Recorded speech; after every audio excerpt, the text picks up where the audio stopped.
রাত পেরোলেই অনুষ্ঠিত হতে যাচ্ছে দেশের বহুল আলোচিত ত্রয়োদশ জাতীয় সংসদ নির্বাচন ও গণভোট। 2024 সালের ছাত্র জনতার গণ অভ্যুত্থানের পর এটিই প্রথম সংসদ নির্বাচন। বৃহস্পতিবার সকাল 7:30টা থেকে বিকেল 4:30টা পর্যন্ত প্রায় 12 কোটি ভোটার তাদের ভোটাধিকার প্রয়োগ করবেন।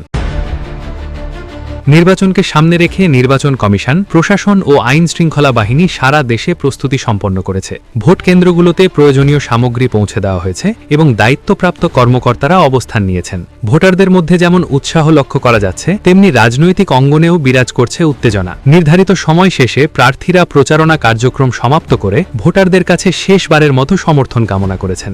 জরুরি অবস্থায় জীবন বাঁচাতে যখন প্রতিটি সেকেন্ড মূল্যবান, তখন সঠিক সময়ে উচ্চমানের অক্সিজেন পাওয়া নিশ্চিত করাই আমাদের লক্ষ্য। জরুরি প্রয়োজনে কল করুন স্ক্রিনে দেওয়া নম্বরে।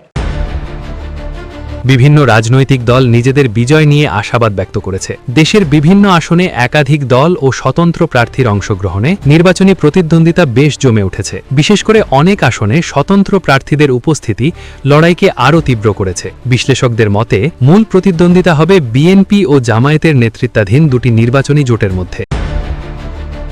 পুলিশ মহাপরিদর্শক আইজিপি বাহারুল আলম জানিয়েছেন, নির্বাচন ও গণভোট উপলক্ষে 3 স্তরের নিরাপত্তা পরিকল্পনা বাস্তবায়ন করা হয়েছে। তার তথ্য অনুযায়ী 8,770টি ভোট কেন্দ্রকে অতি ঝুঁকিপূর্ণ হিসাবে চিহ্নিত করা হয়েছে। এছাড়া 16,000 কেন্দ্র মাঝারি ঝুঁকিপূর্ণ এবং প্রায় 16,000 কেন্দ্র সাধারণ ঝুঁকিপূর্ণ হিসাবে তালিকাভুক্ত হয়েছে। উচ্চ ও মাঝারি ঝুঁকিপূর্ণ প্রায় 24,000 কেন্দ্রে বডি ওন ক্যামেরা ব্যবহারের উদ্যোগ নেওয়া হয়েছে। প্রথম স্তরের নিরাপত্তা ব্যবস্থায় দেশের 42,779টি ভোট কেন্দ্রের প্রতিটিতে পুলিশ সদস্য মোতায়েন থাকবে বলে জানিয়েছেন আইজিপি। নির্বাচন কমিশন ও প্রশাসনের পক্ষ থেকে ভোটারদের শান্তিপূর্ণ পরিবেশে নির্ভয়ে কেন্দ্রে গিয়ে ভোট দেওয়ার আহ্বান জানানো হয়েছে। নিউজ ডেস্ক, আজকের খবর।